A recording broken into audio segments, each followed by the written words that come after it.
Ada seorang kurir yang mengayuh sepedanya untuk mengantar sebuah paket ke rumah tua yang berada di tengah hutan.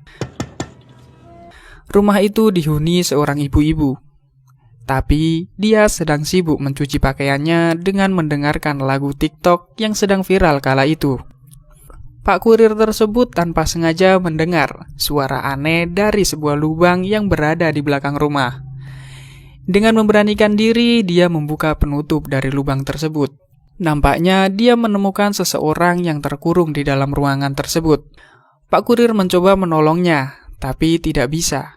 Dia hendak pergi untuk mencari bantuan, tapi tiba-tiba Pak kurir itu diseret masuk ke dalam sebuah lubang tersebut. 30 tahun berlalu.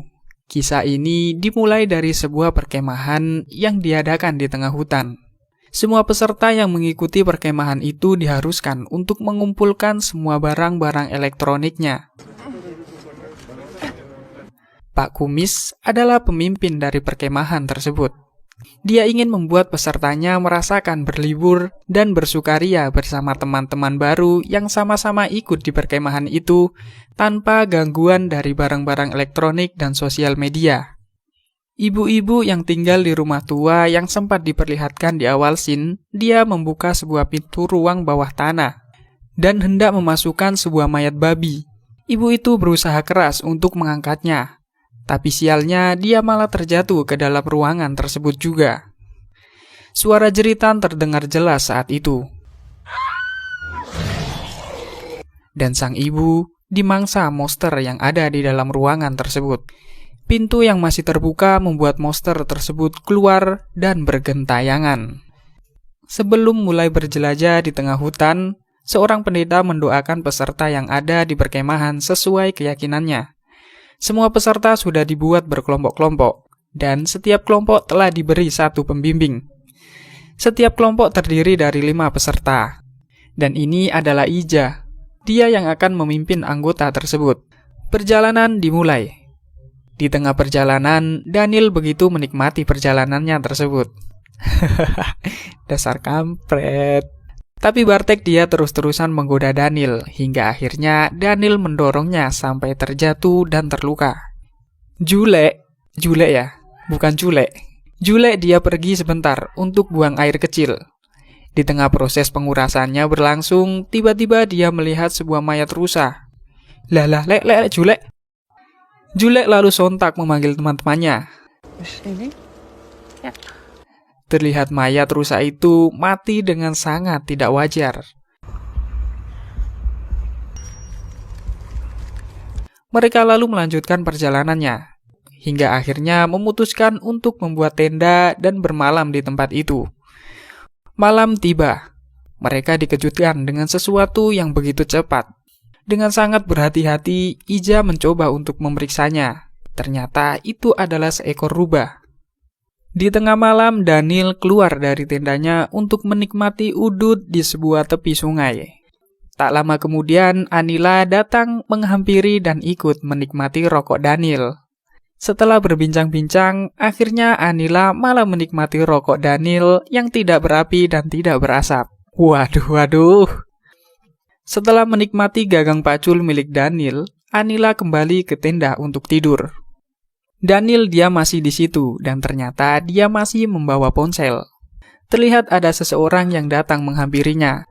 Ternyata itu adalah monster udun yang telah lepas dan bergentayangan. Monster udun membawa Daniel dan sempat memukulkannya ke sebuah pohon.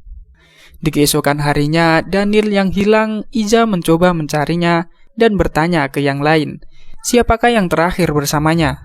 Anila mengaku bahwa mereka semalam duduk berdua di danau.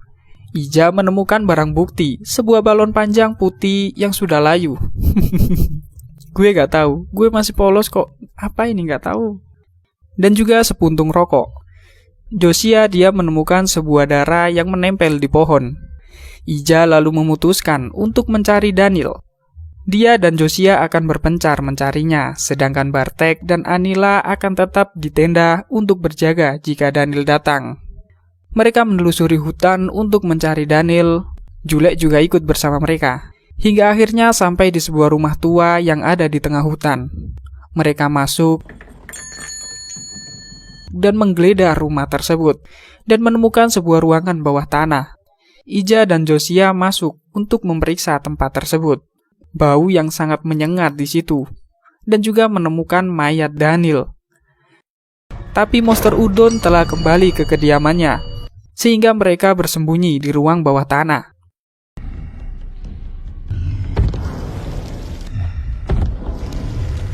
Tapi naasnya monster udon itu masuk ke ruang bawah tanah juga. Ija mencoba mencari jalan dengan mendobrak penutup dari sebuah jendela. Josiah dan Jule berhasil untuk keluar. Tapi Ija yang hendak keluar mendengar ponsel Daniel yang berbunyi, membuatnya mencoba untuk melawan monster agar bisa mengambil ponsel tersebut. Tapi akhirnya malah terbunuh.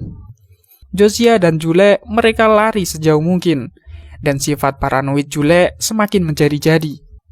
Josiah mencoba untuk menenangkan Jule dan mengajaknya untuk mencari bantuan. Bartek dan Anila mereka duduk berdua dan saling bertukar cerita keluh kesah yang terjadi di kehidupan mereka. Bartek yang sedang bercerita tiba-tiba monster udon ada di sampingnya dan Anila telah terbunuh.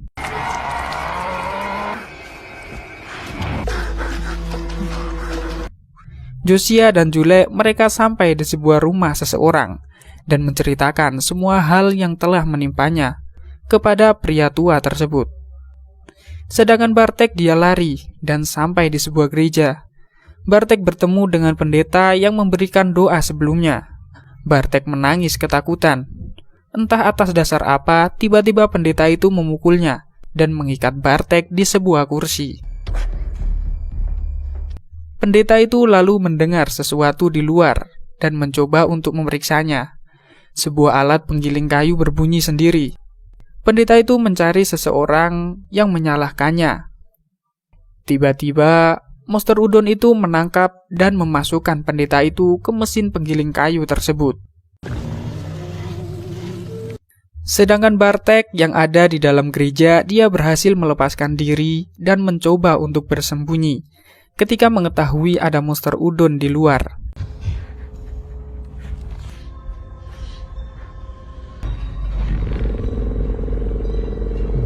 Pak tua ini ternyata dia tahu monster udon. Bahkan dia harus kehilangan kedua kakinya ketika bertemu dengan monster udon tersebut di masa lalu.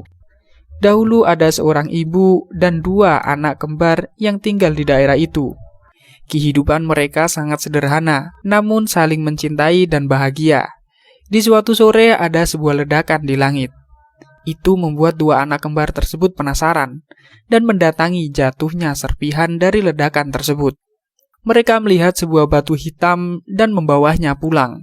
Di tengah malam, batu itu kontraksi, lalu mengeluarkan cairan hitam yang masuk ke tubuh dua bocah tersebut. Di keesokan harinya, sang ibu mencari keberadaan kedua putranya yang tidak ada di tempat tidur. Terlihat darah yang berceceran di lantai. Ibu itu mengikuti jejak darah yang berceceran,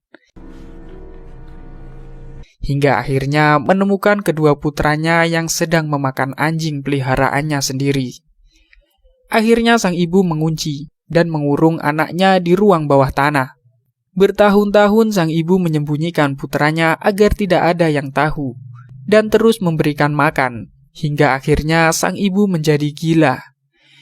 Josiah merasa harus mencari bantuan, sedangkan di rumah Pak tua tersebut tidak ada telepon. Mereka memutuskan untuk mengambil ponsel milik Daniel yang ada di rumah monster udon.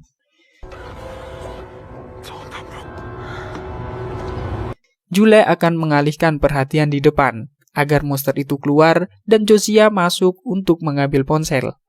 Josiah memberikan pisau miliknya dan memberikan kecupan agar Jule lebih semangat. Bajul banget.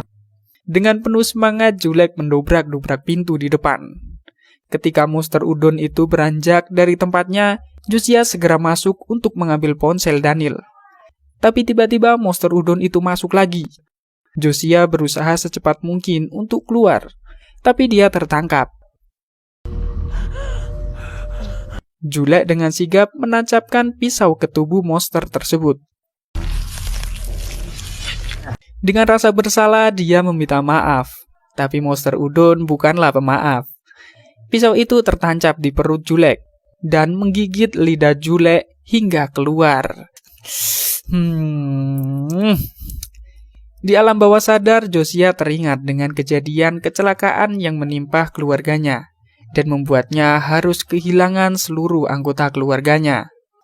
Josiah terbangun dan melihat Julek yang sedang terluka parah.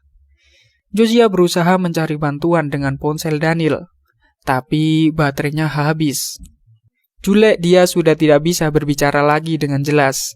Julek meminta agar Josiah mengakhiri hidupnya agar tidak merasakan sakit yang lebih dalam. Dengan berat hati, Josiah melakukannya. Julek yang malang.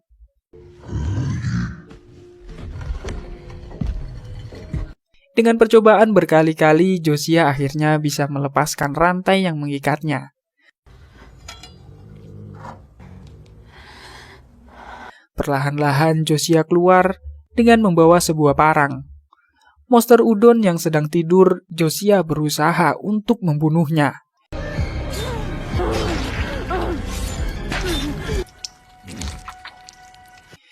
Josiah berusaha lari sejauh mungkin. Pak Tua, dia mendengar sebuah langkah kaki di depan pintu. Dia mempersiapkan senapannya untuk menembak.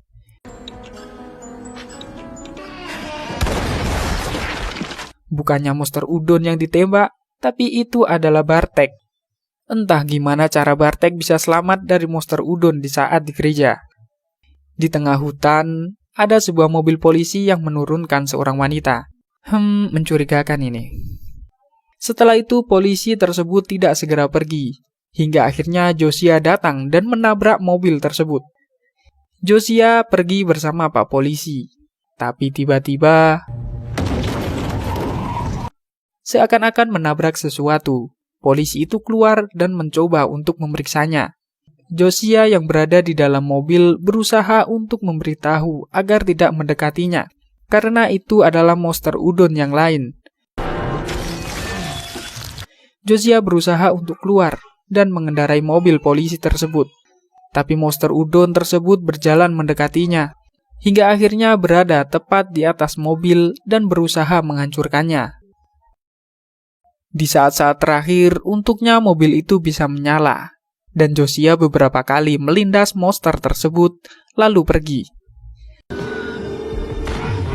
Entah dari mana dua orang ini, mereka berdua berjalan sambil bernyanyi, hingga akhirnya bertemu dengan monster udon yang belum mati dan bangkit kembali. Begitu juga yang ditusuk-tusuk Josiah bangkit kembali. Dan film ini selesai.